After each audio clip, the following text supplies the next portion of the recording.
The sound of "just go lick some salt" disappears. There is a big pile of salt in front of me.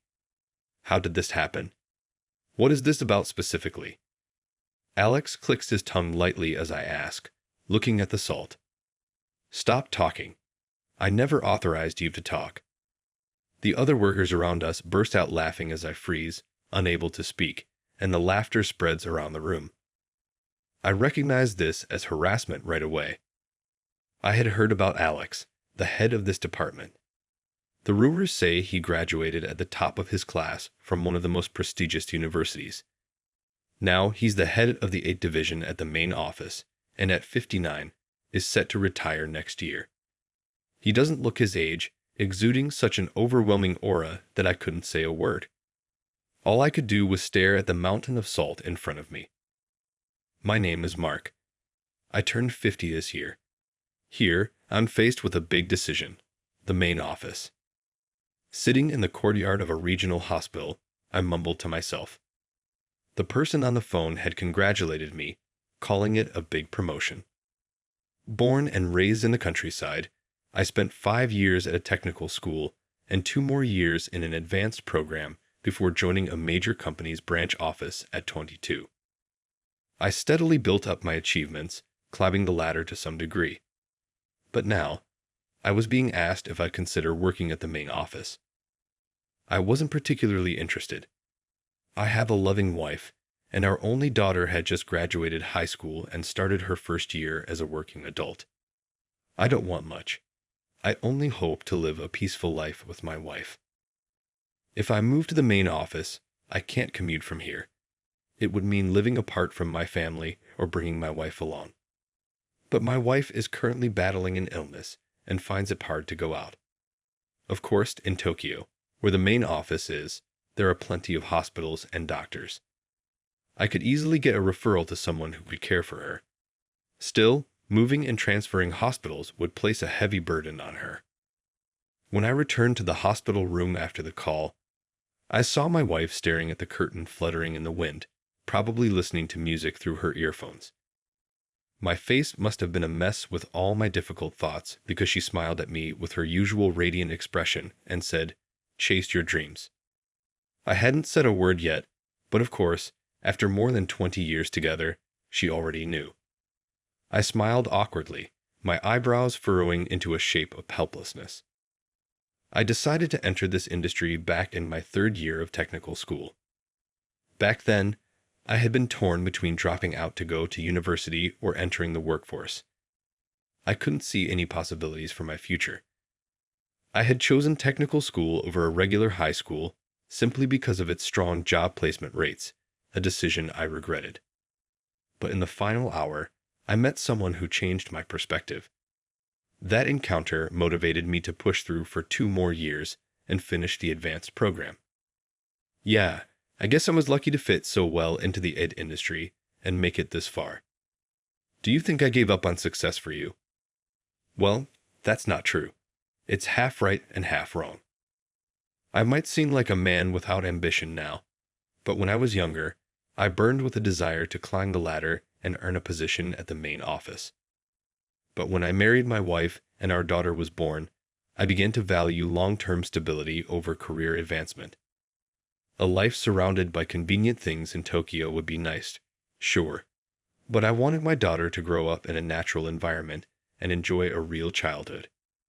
For that reason alone, I stepped off the fast track. But I have no regrets. My daughter grew into a straight-laced young woman, and although my wife fell ill, I've been able to be by her side to care for her. What more could I ask for? That's why this opportunity has me so conflicted. Sure, at this point in my life, I can make my own decision. Working at the main office wouldn't be so bad. But still, I'll always put you before my job. This is what I truly felt. What meaning was there in rising up the ranks now? As I molded over, my wife gently wrapped her hands around mine. She told me not to worry about her and to do what I wanted to do. What I wanted most was simply to be with her. And yet, deep down, there was still a flicker of that ambition. A part of me still longed to aim higher, to reach for something more. All right, I'll tell the director, Mr. Smith, that I'll consider it positively. Just give me a little more time to think." As I said this, the doctor and nurse entered the room. My wife had to be moved for a scheduled test. "Please take care of my wife." With those parting words, I picked up my bag and left the room. The days were growing shorter in winter. Even though it had been warm during the day, the atmosphere grew unstable, and by evening, the cold air had swept in, dropping the temperature sharply. My visible breath reminded me that winter had arrived. I shivered, and as I did, my phone buzzed in my pocket. My daughter's name appeared on the screen. "What's up?" "Oh, we're having hot pot tonight?" "That's great." "What? No meat?" "Oh, all right. I'll pick some up. You get the vegetables ready." I hung up and ducked into a nearby store, seeking both warmth and the missing ingredients. The supermarket was cool, but not uncomfortably cold. I instinctively reached for lean meat, but then tossed some marbled beef into the basket as well. And of course, hot pot calls for beer. I'd heard that canned beer these days could rival a freshly poured draft. I rarely drink, but since my daughter was preparing the meal, it seemed fitting to indulge. I found myself smiling naturally as I filled the basket, paid for my items, and headed home. I felt the moments of happiness. For me, they were more than enough to feel fulfilled. Maybe I should never have accepted the transfer to the main office. That thought crossed my mind as I encountered an event that made me realize it. Just go lick some salt. The noise around me faded into the distance. In front of me sat a large mound of salt. How had it come to this? As I closed my eyes, memories from a few days ago resurfaced. The day after sharing hot pot and beers with my daughter, I called Mr. Smith to accept the transfer. Mr. Smith immediately began making arrangements and told me to attend a networking event the next day. It felt as though they had already planned on convincing me, even if I declined, since I accepted. It didn't matter anymore. "Fine, I'll attend the event, but my wife is unwell, so I'd like to delay my transfer a little and work remotely for now, if possible." Mr. Smith agreed without hesitation and moved forward with preparations. Only a handful of employees had ever been transferred from this branch to the main office.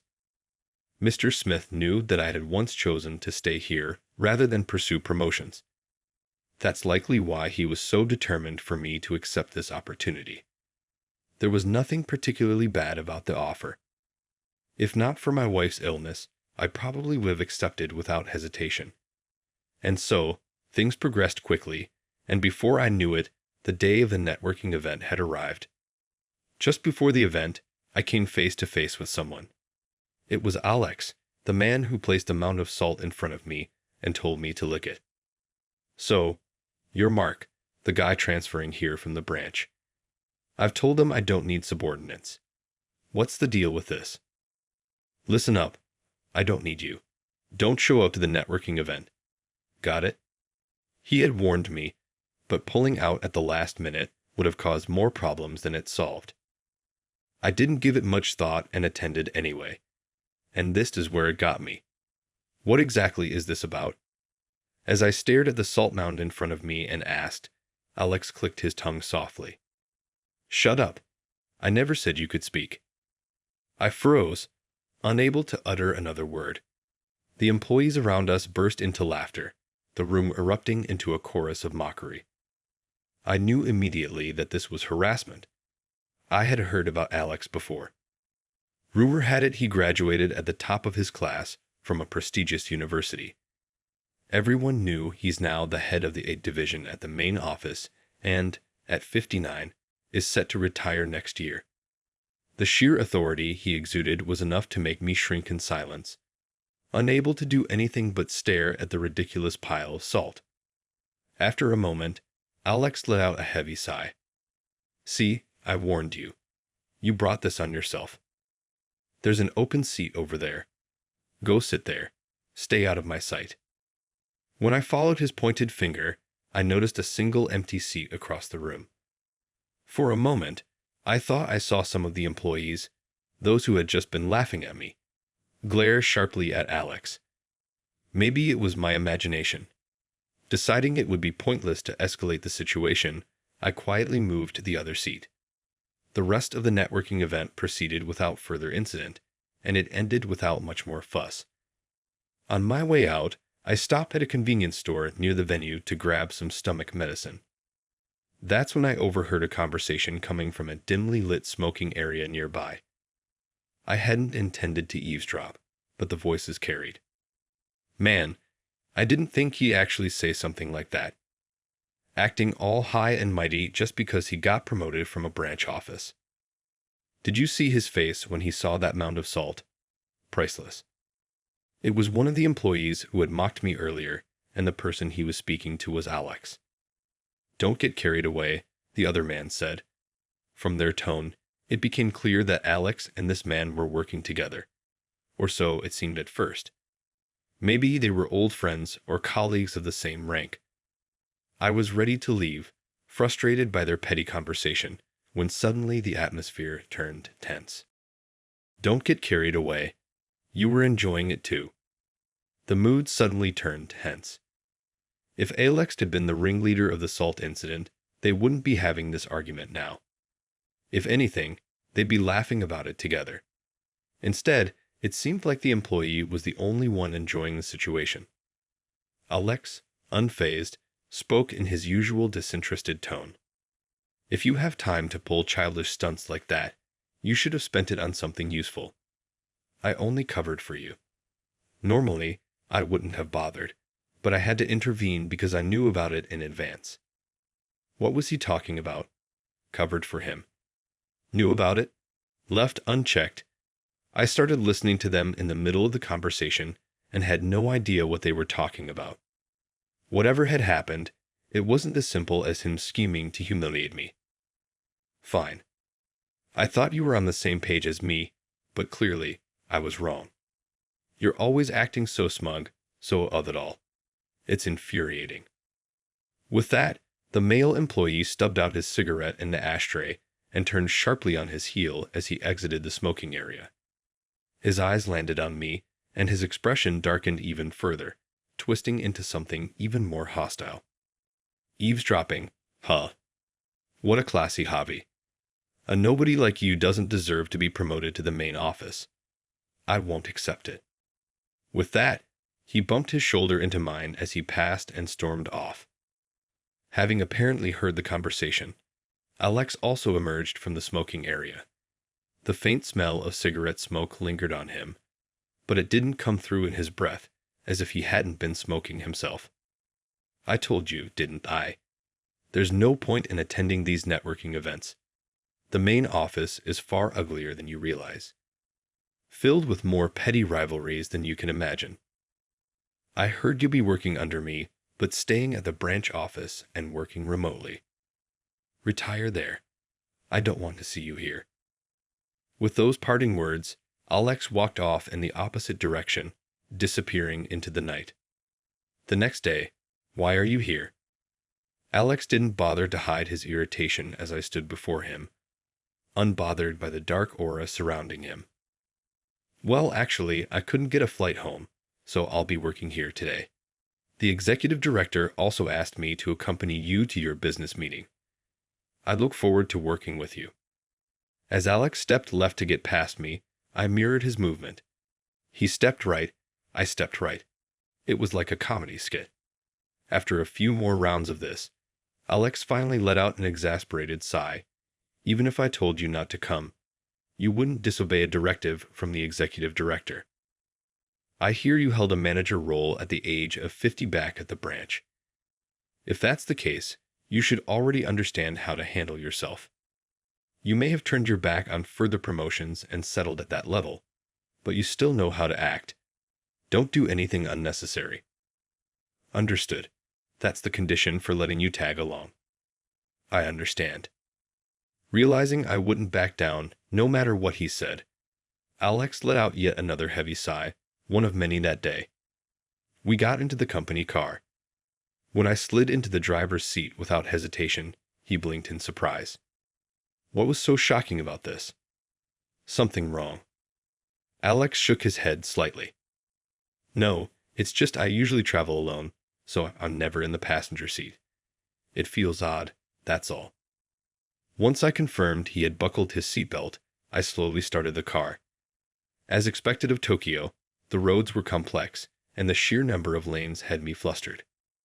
This is why I suggested I drive. Well, whatever. Consider it part of your education. Up ahead, once you cross that bridge, this lane will only turn left. You're going straight, so merge into the right lane when you see the chance. His directions and guidance were spot on, and thanks to him, we managed to arrive safely at the client company's parking lot. At first, I thought Alex was inscrutable, but I realized he was surprisingly attentive. He wasn't careless or apathetic, but he was a serious and meticulous person, and that only made the incident with the mountain of salt feel stranger to me. Yes, Alex had told me to lick the salt, but I couldn't help but feel I'm missing something. Something didn't add up. I couldn't shake the feeling that I was missing a piece of the puzzle. After checking in at reception, we were led to a conference room where we waited. Soon, a representative from the client company appeared. The moment he saw me, his eyes widened in surprise. We stared at each other in silence for several seconds before he broke into a big smile and exclaimed, "It's been a long time, Mark. I heard someone was accompanying Alex today, but I didn't expect it to be you." Ah, now it all makes sense. The young man, probably in his early 30s, bowed his head hesitantly. Without missing a beat, I responded, "Let's just cancel the $54 billion deal." "Heh, what?" Alex sputtered, turning pale. The young man blinked, startled at my blunt declaration, before suddenly chuckling. That look on your face is always the same when you're joking. Ah, you caught me. Considering what Alex had put me through, I couldn't resist a little payback. As Alex looked completely out of the loop, the client representative began explaining. "You see, Mark here has helped me out quite a bit in the past. I've heard all about him. If Mark is involved, then we're happy to sign the deal." "What?" Alex muttered, clearly stunned by the rapid turn of events. He turned to me, clearly demanding an explanation. "Well, we're both alumni from the same technical school. I visited the school as an alumnus a few times, and we were in the same department, so we're somewhat acquainted." Alex seemed to ponder this for a moment before nodding. "I see. Since we've already explained the details in previous meetings, shall we skip the formalities?" "Of course. In fact, we were going to let you know today that we're prepared to move forward with the contract." From there, the negotiation progressed smoothly. Still, even as everything wrapped up, Alex's expression remained unusually stern. Once we returned to the company car and settled in, Alex spoke the moment the door shut. "This doesn't make any sense. That company had been torn between signing with us and our rival, and yet the moment they saw you, their attitude completely flipped. It's clearly thanks to the connections and accomplishments you've built up since your school days. But listen closely. This success is mine, not yours. That's only natural. After all, I had simply accompanied him today. It's only natural that all the credit goes to Alex. I thought, after all, he was the one who had led all those discussions. I wasn't particularly bothered by it, but I couldn't figure out why he had made such a pointed comment. That uncertainty nagged at me as I returned to the office. 2 months passed quickly. I kept asking myself the same questions over and over. After coming home, was it really okay for me to accept the transfer to the main office? If I did, it would mean leaving my wife behind. With those unsettled thoughts swirling in my mind, I visited the hospital where my wife was staying. As always, she seemed to understand exactly what I was thinking. "If you think you can do it, don't miss this chance," she said. Our daughter was there too. She told me that until I got settled, she would take care of everything related to her mother's hospital stay. She had just turned 19 and was in her first year as a working adult. I didn't want to burden her, but seeing how responsible she had become and knowing my wife's wishes, I realized it was time to trust them. Finally, I made my decision. I decided to take the position at the main office. It's going to cause some inconvenience for a while, but once things calm down, we'll reevaluate the situation. Until then, I'll be living alone for a bit. Please bear with me. I felt so guilty, but the encouragement from my wife and daughter gave me the resolve I needed to move forward. At 50, it's still too early to give up. 3 months after that company networking event, I officially received notice of my transfer to the main office, and as expected, Alex was now my boss. I hadn't heard anything from you, so I thought you decided to stay at the branch office. But here you are, back for more. Well, whatever. I'm too busy to babysit you. Find your own work and handle it as you see fit. Alex's words were sharp and cold, but his actions told a different story. He fulfilled his responsibilities as a manager with care. The tasks he assigned were always within my capacity, and he chose work that aligned with my experience. For someone so capable, it was strange that I was his only subordinate at the moment. One evening, as I was heading home, I realized I'd forgotten something at the office. It was already October, yet the lingering summer heat was oppressive, and the asphalt still radiated warmth. As I walked back to the company, wiping the sweat from my forehead, I returned to the office and found someone still working alone in the department. It was Alex. "Good evening." When I called out to him, his shoulders jolted slightly as it startled him, but the moment he realized it was me, he let out an exaggerated sigh. "Oh, it's just you, Mark." That was all he said before turning back to his computer. At first glance, it seemed like an ordinary scene, but it was already past office hours, and Alex didn't get paid for overtime. In a small and medium-sized company, it might be a different story, but ours was a major corporation. As the head of the department, his position came with a hefty salary allowance, which meant no extra pay for staying late. So, there was nothing for him to gain by working alone like this. What could he be so focused on? Just as I was wondering, Alex stretched and mumbled under his breath, almost as if talking to himself. "You're the only one foolish enough to stick around. You know that, right? I'm not exactly popular. Being around me won't do you any favors, so you'd be better off keeping your distance." Before I could respond, he stood up without waiting for an answer. After shutting down his computer, he gestured for me to follow, as if to say, "Come on." Without a word, I trailed behind Alex, watching his back as he walked. The brightly lit hallway stretched ahead in stark contrast to the dim city streets visible through the windows. We stopped at the new vending machine the company had just installed, and he asked me what I wanted to drink. "I'll take a black coffee." "You're not one to hold back, are you? But you're probably the only one who talks to me like this anymore. I don't hate it, though. Here you go." The canned coffee clattered down, and Alex handed it to me. For someone who always wore such a stern expression, there was a surprising softness to his face that night. "Thank you," the cold coffee soothed me, spreading a refreshing coolness through my body. I'd never liked black coffee much when I was younger, but it had grown on me with age. While I was thinking about that, Alex bought himself a bottle of water and drank it, his gaze fixed on the vending machine.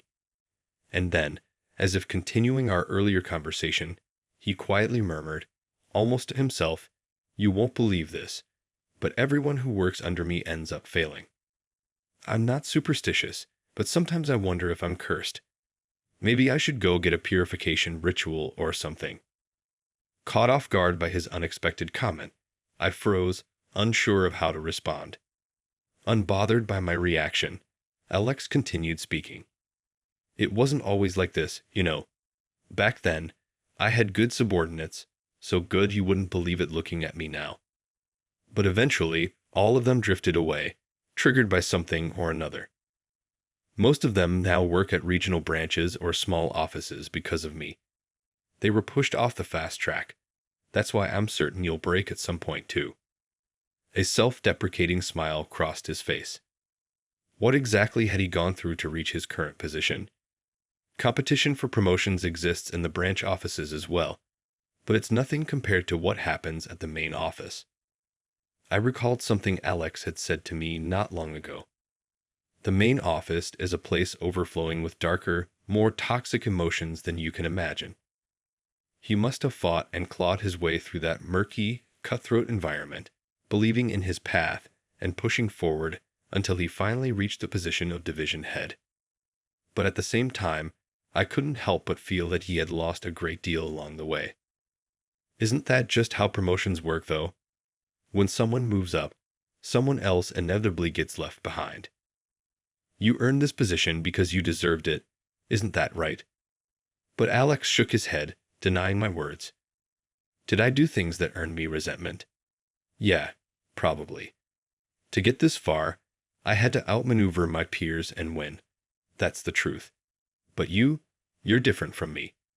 You have people to protect, and I don't think you'd ever pull the reckless stunts I did. It's true that I have a responsibility to protect my wife and daughter, even though my daughter has become independent. She is still my child, and that will never change.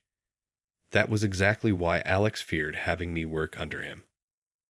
About that incident at the networking event, I never properly apologized. You won't believe me now, but I only found out about the salt prank just before it happened. Someone told me that guy was planning something stupid to mess with you, but the problem was, he's technically my subordinate, so I had to think carefully about how to handle it as his boss. Of course, he could have just reprimanded the guy on the spot. That would have been the easiest solution. But instead, I tried to manage the situation quietly, covering for his subordinate while minimizing the impact on me. The whole lick the salt comment had just slipped out, apparently without much thought, but still, it's a fact that I hurt you. I figured if I made things hard for you, you'd hate me enough to go back to the branch office.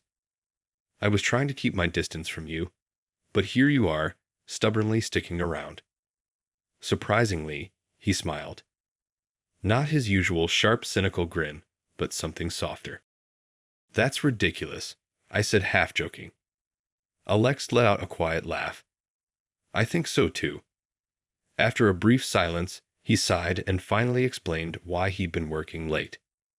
The recent negotiation went well. I kept the credit under my name because I didn't want you to become a target for harassment again, but you seem capable enough now. Pausing for a moment, Alex handed me a small slip of paper. On it were the names of several employees, presumably for the project. The client specifically requested you as the project leader. You know them, don't you? I'm getting older. It's time for me to step back and let the next generation take over. I'll make sure management knows you were the key to the success of that deal. These are the project team members. Lead them well and show them what you can do with that. Alex took another sip of water and, saying he still had work to do, headed back to the office. The next day, the project team was officially announced. At first, some team members grumbled about me being appointed leader, but as they watched me work, the complaints eventually died down. Having been entrusted with this role by Alex, I felt a sense of duty to give it my all. The project began smoothly, but then a major problem struck: unauthorized system access leading to a data leak. According to the report from upper management, someone had attempted to infiltrate our system externally. They had accessed logs containing confidential project information, throwing the entire company into chaos. Naturally, the project was immediately frozen and an emergency meeting was called. As the project leader, I attended, and that's when I learned the shocking truth. The unauthorized access had come from Alex's computer and account. The exact cause remained unclear, but it seemed that Alex's account had been used as a stepping stone to access the core of the system and extract sensitive information. Naturally, the client was furious about the situation. The person I'd reconnected with during the negotiation called me, sounding apologetic and overwhelmed as he tried to get a handle on the details. Nothing concrete had been decided yet, but the project was on the verge of being canceled. If that happened, it would result in far more than just significant losses. It would be catastrophic. If Alex wasn't at fault, that would have been one thing, but the log showed that his account password had been overly simplistic, making it easy to crack. The records also revealed that his computer had been left running unattended during certain times. Impossible. That was the first thought that struck me. Alex always shut down his computer whenever he left his desk. Alex had always been strict about account management. He had warned me more than once. I've had subordinates in the past who fell victim to unauthorized access. One guy even used his wife's name and birthday as his password. Don't ever do something like that, got it? And more importantly, Alex was the head of the AIT division and an AIT specialist through and through. The upper management seemed just as baffled by the situation.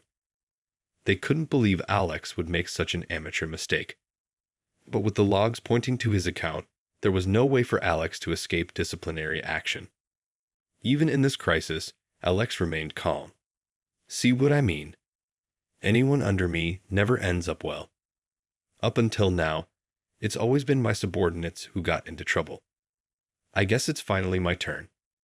Honestly, the fact that I've come this far without a slip-up was unnatural. I've got nothing to lose. If they hit me with damages, I'll pay it off with my retirement funds and quit. I was close to retirement anyway. Alex muttered those words quietly, almost to himself. Watching him, I couldn't shake the feeling that this situation had been orchestrated. Something didn't add up. Time was running out. If I didn't act quickly, both the project and Alex's fate would be decided before I had a chance to stop it. In that moment of urgency, I unexpectedly crossed paths with someone. "Oh, you're still hanging around, Alex? Huh. Even after what happened at the networking event. You're quite the loyal one. But it's over for him now. What a shame." The man sneered as he brushed past me, his voice dripping with satisfaction. Could it be? If my suspicions were correct, time was of the essence, and any delay would only make things worse. Realizing I couldn't waste another second, I spun on my heel and headed straight for my desk. Ignoring the company-issued laptop, I pulled out my personal computer, the one I always carried with me, and powered it up. This incident, no, everything that had been happening around Alex, was connected. I was certain of it. Focused and determined, I stared at my screen and started digging. "What are you doing?" The voice startled me. I looked up to find Alex standing over me. It seemed lunchtime was over and employees were filing back into the office. Despite being at the center of this mess, Alex looked oddly composed. Or maybe he'd just given up entirely. Alex had carried so much on his shoulders, fighting his way through countless battles. In the process, he had lost so much, yet he never looked back. He just kept moving forward. There was no way I could let him fall so easily here. I clenched my fists tightly and took a deep breath. Without answering Alex's question, I continued typing furiously, my focus unwavering. Perhaps it was my intensity, but before long, a crowd began to gather around me, watching silently. "All right, everyone, back to your work." But at that exact moment, I shot up from my seat. I've found it. What is it? I had finally uncovered the truth. The logs being used as evidence had been falsified through highly sophisticated techniques. Look at this. Ordinarily, when a log is modified, the system keeps a record of the date and details of the change. However, in this case, traces of that record being erased still remain. Everything else was wiped clean, which means this was likely a careless mistake by the culprit. And from there, the trail became clear. The unauthorized access didn't come from outside. It came from within the company. While it's true that the division head's account was accessed, the IP address of the device used shows that it originated from inside the office. In other words, the culprit is one of us. If we trace this IP address, we'll find out who's responsible. At my words, the room filled with gasps of disbelief from employees who clearly didn't understand what was happening. Even Alex looked stunned, his expression uncharacteristically frozen as he stared at the suspicious IP address and the falsified logs displayed on the screen. I couldn't figure it out on my own, so I looked into it too, but I couldn't find anything. I thought whoever did this was simply more skilled than me, and when the evidence is so clear, there's no fighting it. But I never imagined it. It was now clear that Alex had been framed, deliberately set up by someone, and I knew exactly who would be unhappy with this revelation. This is nonsense. Mark's making this up. The voice came from a man I recognized immediately. The same one who had sneered at me earlier, the same one who had been antagonistic toward me from the start. He was visibly shaken, his fists trembling slightly as he tried to compose himself. And then, almost instinctively, he began to hurriedly shut down his laptop as if trying to hide something. Alex didn't miss a beat. Wait, what did you just hide? Bringing personal computers into this room requires explicit approval. Mark submitted a request beforehand, so that's fine. This is the IT division, after all. We manage the backbone of the company's security. Now, hand over whatever you just hid. The office instantly erupted in murmurs. We are assigned to the security division within the IT headquarters department, although we also handle sales, which sometimes causes people to mistake us for salespersons. Our primary responsibilities are system development and security management. Because of this, bringing unauthorized devices into the department is strictly prohibited. Even company-issued laptops cannot be brought into this room without prior approval. You realize that your actions are as good as an admission of guilt. Now, hand it over. At Alex's sharp order, the man hesitated, his expression contorted with frustration. But eventually, he surrendered the laptop. The IP address confirmed it. The device matched the one that had accessed Alex's account. Given the circumstances, there was no doubt now. He was the culprit. You had to falsify logs with some pretty impressive skills. Why misuse such talent for this? Because of Alex, my career was ruined. The man's angry shout cut over my words. It was clear he held a deep grudge against Alex. The employees who had mocked me before seemed to share his sentiments, having followed this man's lead, blaming Alex for his own lack of success. He lashed out with completely self-centered anger. I knew I wouldn't get his position even after he retired, so I decided to strike first, pull him down, and make him leave in disgrace. It was nothing but petty, twisted jealousy. The entire room fell into stunned silence, the tension so thick it was suffocating. Yet, the man carried on, a crazed smile spreading across his face. Everyone knows what a lousy boss Alex is. He's a disgrace as a manager. He doesn't deserve to be here. His words were sharp, but I knew the truth. Alex had told me himself about his subordinates being transferred one after another, and about how he had been resented during the cutthroat race for promotions. It's inevitable for someone in a leadership role to become a target for such negative emotions. But I knew the truth. Alex may believe he brought the resentment upon himself, but he's also the one who stayed late without overtime pay to organize work for newcomers and who took the most earnest approach to training the next generation. And now I realized something else. It was this man who had been pulling the strings, turning those who respected Alex against him, and pushing for their transfers out of spite. You're just aware of your own incompetence, aren't you? What? Even if Alex retires, there's no way you'd ever get his position. Deep down, you know that. And that realization, that you're not good enough, only fueled your resentment. That's why you resorted to this, didn't you? He didn't say a word, his face flushed red with anger, his teeth grinding audibly as he looked down in frustration, unable to deny the truth. This was it, the moment to reveal my hand. Your skills were impressive, but they weren't good enough to beat me. Do you want to know why? There is a reason why I was content with my position as a section manager at the branch office. I stepped forward, pulling a business card from my pocket and handing it to him. His face contorted in shock as he read it, then went pale. His knees buckled, and he sank to the floor. The Internal Audit Division Director. The entire room erupted into shocked murmurs. Clearly, no one had expected me to hold such a critical position within the company. I always felt the importance and allure of being in a leadership position, yet being part of internal audit meant working behind the scenes, often in roles that invited resentment. No one wanted the job, and it was precisely when I had stepped away from the promotion race that the company president personally offered it to me. Right now, I've entrusted the core responsibilities to a trusted subordinate who has taken over much of my original role. In truth, I'm just a figurehead as the head of internal audit, and my real position is as Alex's subordinate. But this time, I'm glad I was able to use my experience to prove Alex's innocence.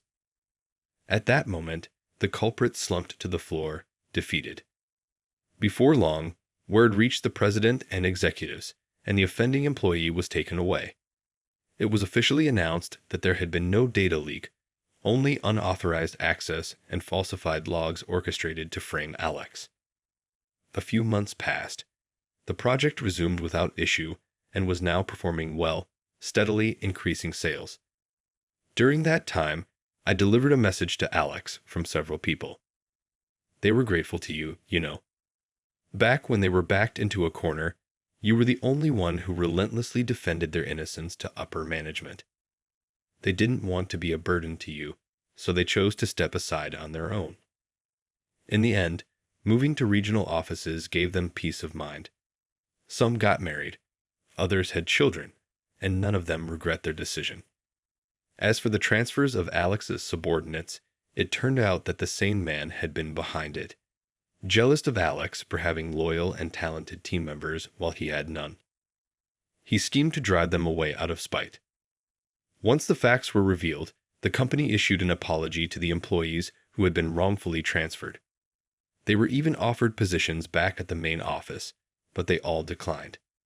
When I visited them, they all had the same message: "Give our regards to Alex." Hearing this, Alex pulled out a handkerchief and quietly dabbed at his eyes. When he asked me why I had helped him, I told him a story from my past. When I was still a student, back in my 3rd year, an external lecturer gave a talk. He said, "Your skills aren't just for yourself, but they can influence those around you. The most important thing is to use your abilities wisely." His words stayed with me. It was a small thing, but it made me reevaluate my career path and my life.